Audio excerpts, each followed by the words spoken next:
Alhamdulillah nahmaduhu wa nasta'inuhu wa nastaghfiruh wa na'udzu billahi min syururi anfusina min sayyiati a'malina man yahdihillahu fala mudhillalah wa man yudlil fala hadiyalah asyhadu an la ilaha illallah wahdahu la syarikalah wa asyhadu anna muhammadan abduhu wa rasuluhu alladzi la nabiyya wa la rasula ba'dah sallallahu wasallam alaihi wa ala alihi wa sahbihi wa man tabi'ahum bi ihsan amma ba'd. Kita akan membahas hadis yang cukup terkenal tentang 70.000 orang yang akan masuk surga tanpa dihisab. Jika dikaitkan dengan kajian bulan kemarin, berarti ada 3 sampai saat ini. Ada yang dihisab dengan ringan. Hisab dengan ringan itu artinya diserahkan catatan amalnya dari kanan, dan itu tidak akan diperiksa hisabnya, cuma diserahkan saja. Dia melihat lalu lolos masuk surga. Yang kedua, kemarin dibahas ada yang diperiksa dulu, munaqashah, di sidang, kayak sidang disertasi, sidang tesis, dibongkar. Yang itu mah akan disiksa, yang ini mah tidak bisa baca, ya, sama sekali tidak dihisab. Jadi ada 3, dan yang ini sangat berat. Saya pun belum mampu. Bapak-bapak, ibu-ibu entah mampu entah tidak. Bukan berarti saya di atas bapak-bapak ya. Maksud saya santri dari sejak kecil belum mampu ya. Tapi mungkin ada yang mampu. Cuma kalaupun tidak ada yang mampu, tidak celaka. Karena model-model masuk surga itu banyak. Ini hanya salah satunya saja. Hanya kalau kita menemukan orang-orang yang seperti disebutkan dalam hadis ini, kita jangan usil. Mereka itu orang-orang istimewa, begitu saja. Jadi kalau kita nggak mampu seperti yang disebutkan hadis ini, nggak apa-apa, karena masih ada banyak jalan menuju surga, bukan ke Roma. Ada banyak jalan menuju surga. Datanya kemarin kita bahas, kita bisa menempuh yang hisabnya hisab yang mudah ya. Tapi kalau kita menemukan orang-orang seperti yang disebutkan di hadis ini, kita jangan usil, jangan nyinyir ya. Karena mereka orang-orang istimewa. Hadisnya disampaikan oleh Ibnu Abbas radhiyallahu anhu qala Nabi sallallahu alaihi wasallam uridat alayyal umam, diperlihatkan, dihadapkan kepadaku umat-umat. Ini pada hari kiamat ya, atau mungkin dalam mimpi. Fa akhadhan nabiyyu yamurru ma'ul ummah, ada seorang nabi yang lewat bersama sekelompok umat. Wan nabiyyu yamurru ma'ahun nafar, ada juga seorang nabi yang lewat bersama serombongan orang di atas puluhan, nggak sampai ratusan. Wan nabiyyu yamurru ma'ahul asyarah, ada juga nabi yang lewat bersama 10 orang, pengikutnya cuma 10 orang. Banyaknya bapak-bapak di sini, ya, lebih dari 10. Ini bapak-bapak dan ibu-ibu sini an-nafar. Ya. Wa nabiyyu yamurru ma'ahul khamsah, ada juga nabi yang lewat 5 orang, pengikutnya cuma 5 orang, samobileun. Wa nabiyyu yamurru wahdahu, ada juga seorang nabi yang pengikutnya dia saja sendiri, nggak punya pengikut, dan nggak bisa disebut nabi yang gagal ya, karena yang namanya hidayah kan urusan Allah, misteri. Nabi tugasnya hanya menunjukkan tapi tidak bisa memasukkan. Ya samalah dengan bapak-bapak, ibu-ibu ke anak, hanya bisa nunjukkeun, ngajarkeun soleh jeung teu, ya kumaha budakna narima henteu gitu. Da pingin mah tuh kita juga punya anak teh semuanya soleh ya. Udah kumaha tuh. Fa nadartu fa idza sawadun katsir. Lalu aku melihat ada jumlah orang yang banyak. Qultu ya Jibril haulai ummati. Saya bertanya ke Jibril, hai Jibril, apakah mereka ini umatku? Jadi keinginan banyak itu bukan hanya politisi saja, Nabi juga ingin banyak. Makanya Nabi menganjurkan bapak-bapak menikah ke perempuan yang siap melahirkan banyak anak. Karena kata Nabi, fa inni mukatsirun bikum yaumal qiyamah. Saya akan berbangga diri dengan jumlah yang banyak kalian nanti di hari kiamat. Palu-palu Nabi itu. Boleh ya, kita orientasinya banyak. Jadi bagaimana agar lebih banyak nih jamaah di sini, silakan. Perlu dilegaan masjidnya, ya, beli itu ke belakang bukannya ke sana. Ya. Semakin banyak semakin bagus. Tapi kata Jibril, lah bukan. Dalam riwayat lain disebutkan itu macam umatnya Nabi Musa. Banyak. Nyatu bayangkeun Nabi Musa di abad mana ya? Kurang lebih 1200 tahun sebelum Masehi sampai sekarang. Bukan sampai sekarang, sampai zaman Nabi 600 Masehi. Berarti kurang lebih 1800. Kita aja ini baru 1400 tahun.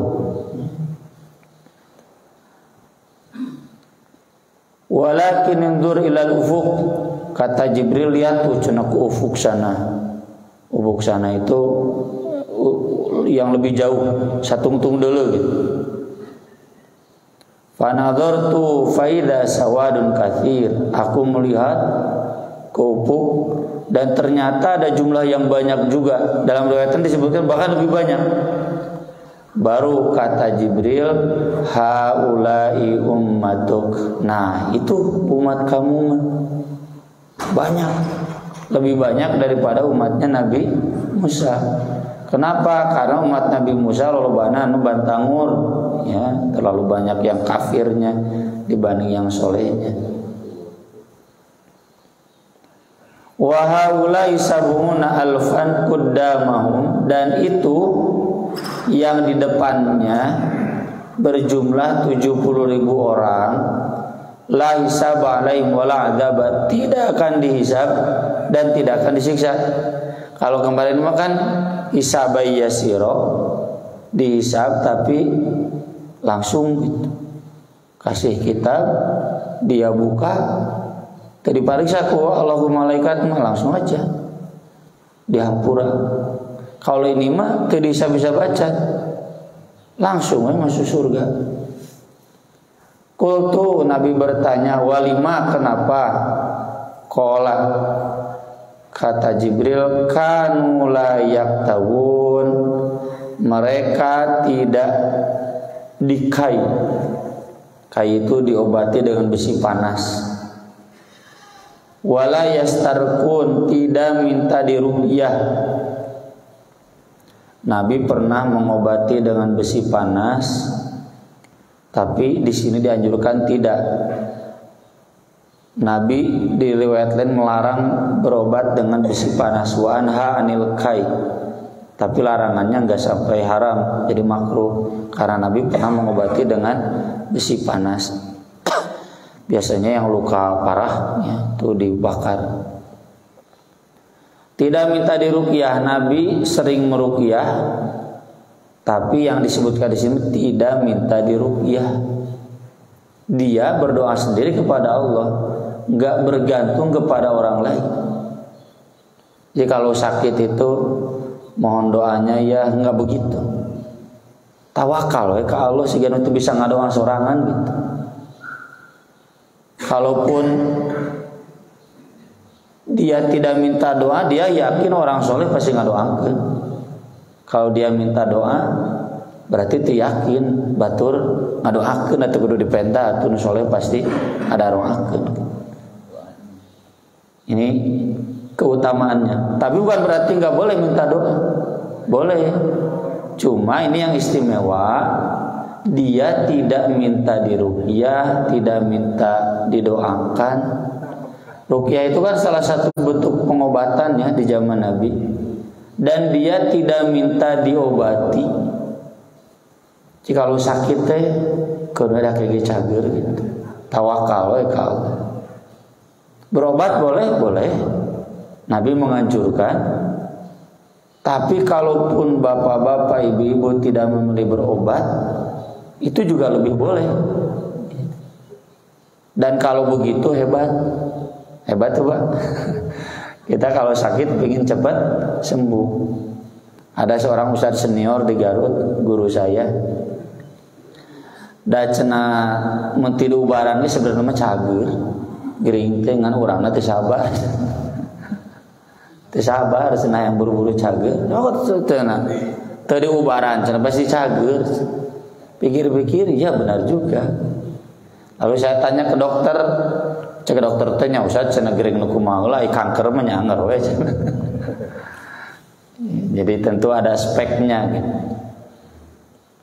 Wala yatatayyarun, dan tidak percaya tiaroh. Tiaroh itu sial. Orang Arab kenapa menyebutnya tiaroh? Tiaroh itu dari toir, burung. Karena kalau mau berangkat mereka menerbangkan burung. Mun manuk teh kaditu berarti itu kaditu sial. Atau kalau di perjalanan ketemu burung hantu balik deh pisialeun cenah. Itu orang-orang Arab. Nah ini mereka nggak percaya. Ngajakeun pesen kamar nomor 13. Kawin ngajan tanggal 13 ya. Milih nomor punggung buat futsal sepak bola ngajan nomor 13. Jadi we sial juga si Febri. Wa ala rabbihim yatawakkalun, dan mereka bertawakal kepada Rabb mereka. Nah ini kuncinya. Tidak percaya tiaro karena tawakal total.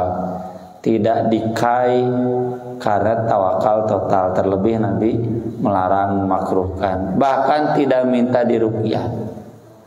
Jadi lamun bapak sakit teh udah cukup bapak yang tahu tuh kudu dibeja-beja. Urang mau gering hayang di beja-beja mun senang ngahep-hep. Ya ini orang tawakal. Kalau di kita kan aya nu pundung teu ka masjid-masjid deui gara-gara saya sakit semenit teu dicenguk gitu. Ada tuh. Ya, jamaah saya ada begitu. Tanya ke anaknya ngomong gitu, saya temuinya ngabuk. Nah cenah ari Pak Haji kakarage geringna. Saminggu dilongok ai abdi geus bulan-bulan teu dilongok-longok nyeri hate Ustaz. Nah jero hate teh Pak Haji mah rajin ka masjidna. Jadi ketika tidak hadir kita tahu. Tanya, manehna belang betong. Jadi mun teu hadir teh teh gering teh naon biasa kita raya. Faqama ilaihi Ukasah bin Mihsan. Lalu Ukasah bin Mihsan berdiri. Ukasah bin Mihsan saya enggak pakai footnote ya, terlalu penuh nih footnote-nya. Beliau seorang sahabat yang as-sabiqun awalun, orang Ansor, generasi awal, dan beliau salah satu penembak jitu, pengawal Rasul di perang. Faqala ud'ullaha an yaj'alani minhum. Ya Nabi, doakan kepada Allah agar aku menjadi di antara mereka. Lalu kemudian Nabi berdoa, Allahumma ja'alhu minhum. Ya Allah, jadikan dia bagian dari mereka. Kemudian ada lelaki yang lain, qoma ilai rajulun akhar, ud'ullaha an yaj'alani minhum. Saya juga dong, jadikan yang 70.000 itu tuh bisa baca. Tapi kata Nabi, sabaqaka biha Ukasah. Oh, udah keduluan sama Ukasah aja. Kenapa keduluan? Iya, karena saatul ijabah cuma satu, sebentar. Ketika dia minta, saatul ijabahnya sudah hilang. Momen diijabah doa untuk yang khusus ini. Atau nanti ada keterangannya, kata kakaknya Ukasah yang menemani Nabi ke sana, berjalan, ditanya kenapa karena dia tidak diijabah. Kata Ummu Qais, kakaknya Ukasah, yang saya tahu karena dia orang munafik. Tapi Nabi sopan menjawabnya, udah keduluan sama Ukasah. Padahal mana mau munafik. Tidak ngomong begitu Nabi, karena kan munafik itu nggak kelihatan munafik, ya. Tidak terlihat dohir kecuali dari ciri-cirinya saja. Malah sholat, telat berjamaah, tara berjamaah, itu ciri orang munafik dulu. Masa mayoritas di sini orang munafik? Kemudian di hadis Abu Hurairah, tadi hadis Ibnu Abbas, ini hadis Abu Hurairah, sama ya. Akan masuk surga dari umatku sekelompok orang yang berjumlah 70.000 orang, wajah mereka bersinar seperti sinar bulan purnama. Nah, ini ada keterangan tambahan. Lalu Ukasah berdiri, saya jadikan dari mereka. Nabi doakan. Lalu ada orang yang lain yang meminta, kata Nabi, udah keduluan. Ini meskipun disebut minal ansor, asumsinya saja dari orang Madinah. Tapi kata Ummu Qais, kemungkinan besar karena dia munafik tidak dijabah oleh Nabi. Dalam hadis Sahal bin Sa'ad, jadi ini ada banyak sahabat yang meriwayatkan, dijelaskan bahwa yang 70.000 orang ini, ya, masing-masingnya saling berpegangan, ya, saling berpikul tangan, ya, silih nangkel gitu, sampai semuanya masuk surga berbarengan. Awaluhum wa akhiruhum al-jannah, dan wajah mereka seperti sinar bulan purnama. Jadi ini saling melengkapi, ya, tentang hadis ini. Kalau kita lihat sababul wurudnya, ini hadis disampaikan oleh Sa'id bin Jubair, ulama tabi'in, muridnya Ibnu Abbas. Dalam diskusi ketika Husain bin Abdurrahman, dia terpatuk ular atau kalajengking, lalu dia minta diruqyah. Karena kata dia, Nabi juga mengizinkan ruqyah untuk sakit demam, sakit panas, dan sakit akibat ain, ya, serangan dari mata yang khusus. Tapi kata Sa'id bin Jubair, ya silakan kalau kamu tahunya hadis begitu. Kalau saya tahu hadis yang lain dari Ibnu Abbas, yaitu yang tadi kita baca. Jadi sebaiknya kata Sa'id bin Jubair, kamu ketika itu jangan minta diruqyah, berdoa saja langsung kepada Allah, tawakal. Kalau minta diruqyah itu mengurangi ketawakalan, berarti tidak yakin sepenuhnya doa sendiri bisa diijabah. Nah, terkait hal ini kemudian, oh ya, ini ada keterangan tambahannya. Nanti Nabi minta ditambah di momentum syafaat, ya, kan Nabi nanti dapat jatah syafaat. Syafaat itu memasukkan ke surga, baik lebih cepat atau secara khusus, atau memasukkan ke surga orang-orang pendosa besar. Banyak syafaat itu, ada 8. Saya pernah tulis khusus di website atau di situ ada pembahasannya, ada 8 syafaat kata Ibnu Hajar. Nah, diantaranya Nabi memohon diantara syafaatnya agar yang 70.000 orang itu ditambah. Maka kata Allah, baik dari setiap 1.000 ditambah 70.000. Jadi dikali 70.000 kali 70, 4.900.000 ditambah 70.000 tadi berarti 4.970.000 yang akan masuk surga tanpa dihisab. Cuma yang tambahan 4.900.000 ini walau alam apakah sama dengan 70.000 awal atau tidak. ataukah mereka dapat syafaat langsung saja dari Nabi? Nah, siapanya yang 4.900.000 itu hanya Nabi nanti yang menunjuknya, yang tahu siapa yang layak. Makanya kita harus memperbanyak sholawat kepada Nabi Sallallahu Alaihi Wasallam di berbagai momentum sholawat. Ibnu Katsir menyebutnya 12 tempat kita memperbanyak sholawat. Saya juga sudah pernah tulis di Buletin At-Taubah, di website At-Taubah itu ada, silahkan bapak-bapak baca.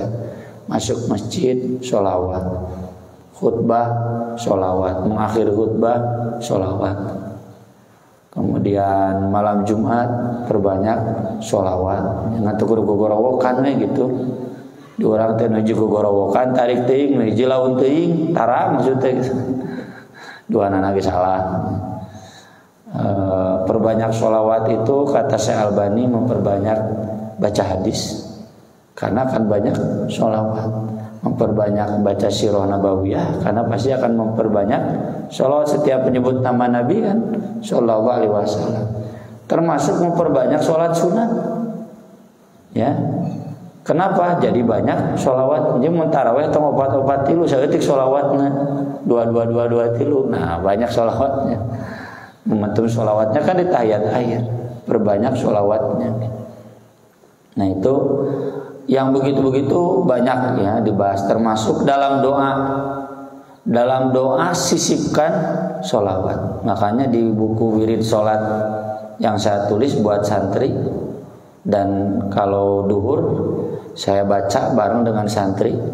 Santriku tabai, santri sanawiyah mu'alimin mantu di pesantren di Kutab. Saya memimpinnya dari awal sampai akhirnya ada sholawat. Ada yang nanya, nah can ada sholawatannya, tuh cinta berku ngadoa tuh pakai sholawat. Hadis-hadisnya banyak. Ini memperbanyak sholawat ini, meski nggak perlu dengan yang bidah-bidah, nusunah wage loba, can diamalkeun. Aya di urang mah nusunah teu diamalkeun, nu bidah diamalkeun. Nusunah nadi aya nu teu diamalkeun, nu bidah teu diamalkeun, sarua eta teh hakikatna mah. Sarua teu ngamalkeun. Diperbanyak sholawat, semoga kita masuk yang 4.900.000 itu. Nabi nanti yang menentukan siapa yang masuk surga tanpa dihisab. Nah khusus yang 70.000 itu ya, Imam An-Nawawi setelah berdiskusi, jadi nanti gimana, boleh nggak berobat? Kan Nabi berobat. Sebagian ulama menyebut ini mah maksudnya orang yang tidak minta diruqyah dengan ruqyah yang syirik. Dibantah Imam An-Nawawi atau gitu maka bagi sahabat, karena itu jumlah sahabat yang ikut haji wada aja ada 100.000 ya. Dan semuanya begitu, nggak ada yang ruqyah syirik. Lebih dari 70.000. Ini cina yang dimaksud tidak berobat dengan yang haram. Ya pastilah umat Islam nggak mungkin berobat dengan yang haram. Darurat oge moal maksakeun darurat masih kena anu halal. Ya. Yang paling tepat kata beliau, wa zahir min ma'nal hadis makhtarahul Khattabi wa man wafaqahu kama taqaddam. Yang jelas dari makna hadis ini yang dipilih oleh Al-Khattabi dan yang sepakat dengan beliau sebagaimana telah dibahas. Wahasiluhu, intinya anna haula'i, bahwasanya mereka yang 70.000 orang ini kamulat tafwiduhum ila Allah azza wa jalla, sempurna tawakalnya, penyerahan dirinya kepada Allah azza wa jalla. Falam yatasabbabu, dan mereka tidak mencari sebab-sebab, tidak pakai hukum kausalitas. Kalau pengen sembuh yang harus berobat, enggak pakai itu. Yakin kalaupun Allah menghendaki, wa idza maridtu fa huwa yashfin, Allah akan menyembuhkan. Kalaupun Allah tidak menyembuhkan, enggak apa-apa. Meninggal dalam keadaan tawakal bagus. Sok pawat untuk itu penting. Sararieun gitu. Kita di satu sisi kalau ditanya, hari obat menyembuhkan atau Allah yang menyembuhkan, Pak? Allah. Kadinya meyakin kan lamun teu berobat asa sieun, jadi lain sieun ku Allah, sieun ku teu obat. Tapi halal ya, enggak haram. bisa dipelintir kayaknya usum caption ya namanya. Ya. Potong kata video abdi teh. Tuh Cen Syarifudin marah berobat, sing anggeus videona. Boleh berobat. Nabi juga menganjurkan silakan yang gak kuat boleh. Cuma tidak sampai wajib. Dan kalaupun tidak berobat bagus. Asal tawakal, lain berobat tidak berobat aral. Ya. Stres, enggak salah, beak-beak duit, teman stres. Wala syakka fi fadilati hadhil hala wa rujhani sahibiha, dan tidak ragu lagi keutamaan kondisi yang seperti ini dan kekuatan para pengamalnya. Wa amma tatabbubun Nabi sallallahu alaihi wasallam, adapun Nabi sallallahu alaihi wasallam yang pernah berobat, fa fa'alahu, Nabi melakukannya liyubayyina lanal jawaz, untuk menjelaskan kepada kita bahwa itu boleh, jawaz. Jadi boleh berobat, cuma kalau ingin sempurna taubat, tawakal. Ngan keur di Baitul Mukhlisin mah wajib berobat teh buat membangun pesantren. Udah dipatwakan tadi oleh ketua DKM, saya ikut ya. Ikut ulul amri. Jadi jangan diniatkan berobat, hajinya diniatkan nyumbang. Nyumbang sambil mengambil manfaat. Kemudian petunjuk lainnya ini ketika Nabi lewat ke Baqi. Baqi kan sebelah kiri ya, sebelah kiri Masjid Nabawi, depan, bersama Ummu Qais, saudaranya Ukasa dan Ukasa. Ini jadi dalil sebetulnya boleh perempuan masuk ke Baqi itu. Najan namanya temenang. Ibu-ibu mau kapaksa jauh ke ditu. Coba kudu kikieuan. Betul, sebetulnya boleh. Yang nggak boleh itu cuma mungkin preventif ya. Sok lalebay careurik kan itu nggak boleh, menangisi yang ibu-ibu mudah terbawa emosi. Jadi mungkin begitu pemerintah Saudi itu mengenang ibu-ibu. Dan ketika itu kata Nabi SAW akan dikumpulkan dari kuburan ini, ya, berarti yang 70.000 itu sahabat. 70.000 orang yang masuk surga tanpa dihisab, seakan-akan wajah mereka bulan purnama. Nah, Ukasa berdiri sama seperti tadi. Lalu ada yang lain juga berdiri, saya dong doakan, tapi kata Nabi enggak, sudah keduluan sama Ukasa. Nah, Ummu Qais ditanya, saudarinya Ukasa itu kenapa Nabi tidak menjawab ke yang keduanya? Karena dia orang munafik setahu saya. Jadi nggak mungkin dijawab oleh Nabi. Jadi kalau pakai hadis ini mah, yang 70.000 itu yang udah wafat pada zaman Nabi itu, para sahabat Nabi sudah wafat. Dan memang pada zaman itu belum secanggih sekarang pengobatan. Kayak saya pernah berkunjung ke Lembur, ke Cipongkor, bukan Lembur saya, Lembur Batu. Ada yang sakit, kenapa nggak dibawa ke rumah sakit? Can usum BPJS dulu. Ustadz cenah awis-awis. Tos sepuh ieu cenah gitu. Sanes bunuh diri bukan. Memang dokter lagi bisa angkat tangan cenah. Kemudian dalam riwayat lain ada keterangan tambahan. Wa'adani Rabbi an yudkhilal jannah min ummati 70.000 bighairi hisab. Rabbku menjanjikanku untuk memasukkan ke surga dari umatku 70.000 orang tanpa dihisab. Wa inni la arju an la yadkhuluha hatta tabawwa'u antum wa man salaha min azwajikum.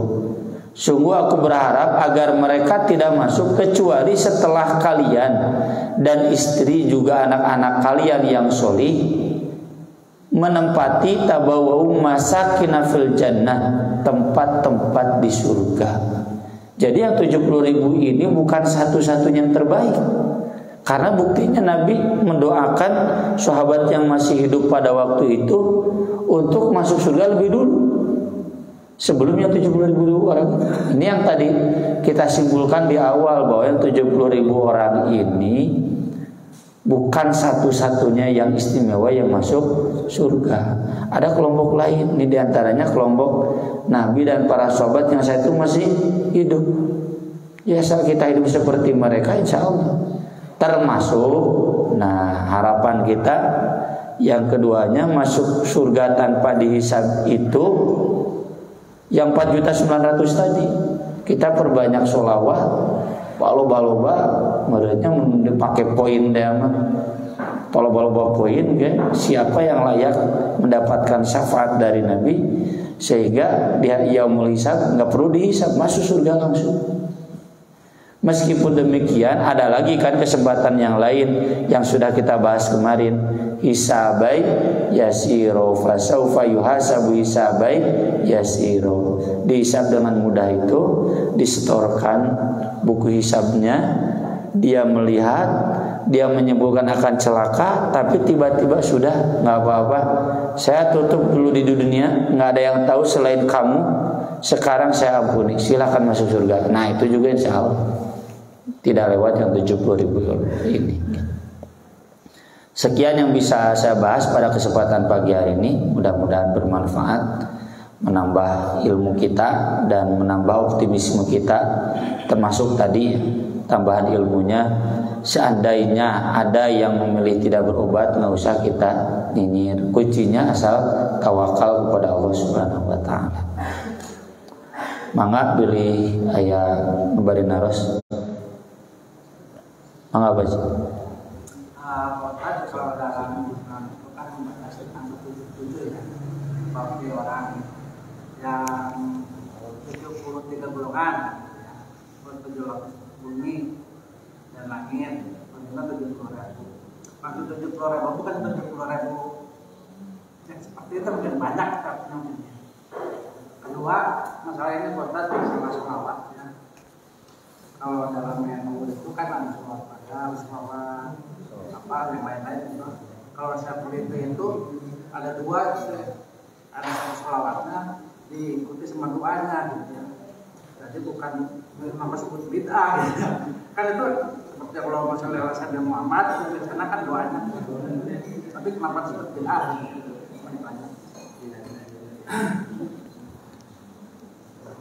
Yang pertama yang Bapak tanyakan tadi, 70.000 orang ini adalah banyak. Itu juga sudah dibahas oleh para ulama hadis. Tapi pemahaman itu dipastikan salah, karena memang Nabi membatasi. Ya. Dan yang masuk surga pasti banyak. 70.000 mah itu saeutiknya. Kita mah nula laju si Ahmadani kamari 70.000. Kira aku ngasak itu nuka surga. Ya. Iya kan, yang masuk surga itu banyak. Ini hanya kelompok ini saja. Kan ada kelompok lain yang tadi kita bahas. Jadi 70.000 orang ini nggak bisa dipahami lebih banyak, nggak bisa, karena Nabi membatasi 70.000 di semua riwayatnya. Ya. Jadi kita pahami saja ini 70.000 orang yang memang khusus. Dan kita juga bisa memastikan sekarang kan nyaris nggak ada di sini siapa nggak pernah berobat. Pasti semuanya pernah. Jadi sekarang orang malah 70.000 iya, gitu. Tapi masuk surganya pakai kelompok yang lain. Kebanyakan 77 iya juga gitu. Tapi enggak juga ya. Ada yang Nabi menyebut ada 5 orang, ada 4 orang. Ada kan kumpulan hadisnya kan? Kumpulan hadis bilangan. Ada 1 orang, hadis-hadis 1 orang, ada 2 orang, 2 orang, ada 3 orang, 3 gitu. Banyak hadis-hadis begitu. Ada ulama nu kreatif menuliskannya. Ada 5 orang yang akan diselamatkan oleh Nabi gitu ya. Siapa 5 orang? Ya. Ada 5 amal yang akan masukkan ke surga apa saja. Jadi nggak 7 juga gitu. Kebetulan Nabi di sini dapat wahyunya 70.000 orang. Ya. Jadi untuk angka bilangan di hadis sebaiknya kita nggak pakai filsafat matematika gitu ya. Udah aja lah terima Nabi begitu bersabdanya, Nabi kadang menyebut 6, kadang menyebut 7, kadang menyebut 5 di penjelasannya. Tapi tentu kalau digabungkan tidak terbatas. Ya, kayak kata Nabi ada 7 orang yang akan dinaungi. Itu Nabi menyebutkan 7 itu di berbagai riwayat. Ke Ibnu Hajar semua ada 14. Ya kebetulan saja itu di satu momen pengajian Nabi menyampaikan 7 dulu yang ini, di pengajian yang lain 7 dulu yang lain gitu. Di jumlah-jumlah semuanya ada 14 yang akan dinaungi itu gini kan. Ya. Yang kedua, kenapa disebut sholawat bid'ah? Karena diharuskan. Kalau tidak begitu dianggap tidak bersolawat gitu. Kalau tidak diharuskan mah nggak jadi soal. Diharuskan, diajarkan, ya. Dan bacaannya bukan buatan Nabi, bukan riwayat dari Nabi sampai dilakukan dan sebagainya. Dan setahu saya di NU pun itu dikategorikan bid'ah, cuma bid'ah hasanah gitu. Jadi beda konsep saja tentang bid'ah hasanah. Dan saya sering jelaskan, untuk persoalan ini kita harus saling menghargai. Ya, kita nggak boleh menyesatkan ulama-ulama NU yang berpendapat ada sholawat badar, sholawat namun sifatnya banyaklah dan lain-lain. Itu nggak boleh disesatkan. Paling kita cukup menghargai. Saya mohon maaf tidak bisa mengikuti pendapat itu gitu kan. Itu saja. Kalau sampai menyesatkan berarti memvonis neraka nggak boleh. Yang berhak divonis neraka itu orang-orang fasik, orang-orang dolim. Mereka kan para ulama yang berijtihad. Ijtihad itu mun bener dua, mun salah hiji, mungkin aya nuka neraka gitu. Tapi saya pribadi dalam posisi tidak sependapat dan kekhawatiran adanya syubhat. Itu saling menghargai saja. Imam Ibnu Qayyim itu menyebut 40 sholawat sunnah. Ya, saya baca loba. Meski ada kebanyakan pakai asar. Yang asarnya saya sulit menelusuri. Makanya saya pakai Ibnu Katsir saja di tafsir. Ya ayyuhalladzina amanu shallu alaihi wa sallimu taslima, surat Al-Ahzab. Itu beliau menyebut ada 12. Nu 12 wae ge. Loba pohona nya asup ka masjid. Allah maftah li abwaaba rahmatika we teh gitu. Shalawatnya sering lupa padahal ada. Ya, di riwayat lain Allah maftah li abwaaba rahmatik, Allahumma shalli ala Muhammad. Begitu itu ada tambahan. Maka nusanes mengapa yang dimaksud tabaruk itu apa? Kuka ku ain. Tabaruk maksudnya Kukaf ku ain. Tabarruk.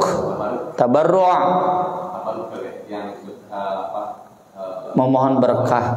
Iya, memohon berkah dari orang yang sudah meninggal, orang solih. Ya itu beda mazhab juga antara mazhab Syafi'i dan yang lainnya. Kalau di mazhab Syafi'i itu orang yang sudah meninggal solih itu ada berkahnya. Dalilnya itu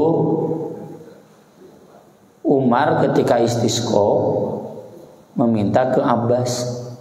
Kenapa? Karena Abbas paman Nabi. Nabinya sudah meninggal. Nanti ke Umar langsung karena Abbas paman Nabi. Berarti ada keberkahan di Nabi yang sudah meninggal gitu. Fikihnya itu. Dan dikuatkan ku hadis dhaif. Tapi kan di madzhab Syafi'i dhaif ge hadis. Jadi ada sahabat yang bermimpi didatangi oleh Nabi. Kalau mau istisqa datang ke Abbas gitu. Ya. Itu oleh sebagian kebanyakan ulama hadis dinilai dhaif. Tapi dhaif hadis itu kalau di madzhab Syafi'i. Maka dari itu kemudian dipahami begitu. Tapi kalau mazhab yang lain memahami kalau memang tabarruk ke yang meninggal itu boleh, atuh Nabi teu kudu ka Umar teu kudu ka Abbas, langsung saja ke Nabi, menyebut nama Nabi. Ya Rabbi bil Mustafa baligh maqasidana, langsung saja mungkin begitu. Tapi kok kenapa lewat Abbas yang masih hidup? Nah, kalau di mazhab selain Syafi'i mah itu jadi dalil tabarruk tawassul itu harus ke orang hidup. Lagi-lagi saya sering menyarankan ke santri-santri termasuk ke bapak-bapak, sila hargaan ada yang masih ditepungkeunana gitu. Ada lagi tabarru' mah relawan sosial. Ya, kayak bapak nyumbang dana sosial di masjid.